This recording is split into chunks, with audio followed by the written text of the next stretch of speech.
ഫോട്ടോഗ്രാഫറായി 1965 മുതലുള്ള പ്രവൃത്തി പരിചയം. 1976 സ്റ്റേറ്റ്സ്മാൻ പത്രത്തിലെ സേവനം അവസാനിപ്പിച്ച് സ്വതന്ത്ര ഫോട്ടോഗ്രാഫറായി. തുടർന്ന് ഇന്ത്യ ടുഡേയുടെ അനുശാസകനായി. ഇന്ദിരാഗാന്ധിയും മദർ തെരേസയും കുറിച്ചുള്ള ഫോട്ടോ പരമ്പരകൾ. ലോക ഫോട്ടോഗ്രാഫി മത്സരത്തിൽ 3 തവണ ജൂറി അംഗം. പത്മശ്രീ ലഭിച്ചിട്ടുള്ള ഒരേ ഒരു ഫോട്ടോഗ്രാഫർ. വിശേഷണങ്ങൾ പറഞ്ഞാൽ തീരില്ല. ഭോപ്പാൽ വാതക ദുരന്തമെന്ന് കേട്ടാൽ ചരിത്രം അറിയാവുന്നവരുടെ മനസ്സിലേക്ക് ഓടിയെത്തുന്ന ഒരു ചിത്രം മതി രഘുറായ് എന്ന ഫോട്ടോഗ്രാഫറുടെ ഉൾക്കാഴ്ച അറിയാൻ.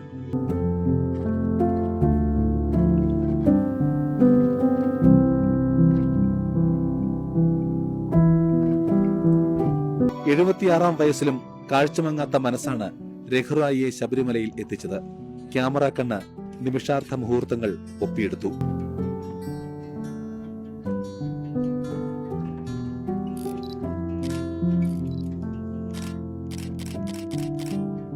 Thousands and thousands of people and even children and old women turn up. It's amazing to see faith in their eyes. പകർത്തിയ ചിത്രങ്ങൾ ചരിത്രമാകുന്ന അപൂർവ യോഗമുള്ള രഘുറായ് മറ്റൊരു ഉദ്യമത്തിനായാണ് ശബരിമലയിൽ എത്തിയത്. അത് ശബരിമല ശാസ്താവിന്റെ ശക്തി ഭക്തരുടെ ഭാവത്തിലൂടെ ഒപ്പിയെടുത്ത ഒരു ചിത്ര പ്രദർശനമാകാം. അല്ലെങ്കിൽ ഭക്തിയുടെ ആത്മാവ് ഒപ്പിയെടുത്ത ഒരു ചിത്ര പുസ്തകവുമാകാം. ക്യാമറാമാൻ അനിൽകുമാറിനോടൊപ്പം ഗോപികൃഷ്ണൻ, അമൃത ന്യൂസ് സന്നിധാനം.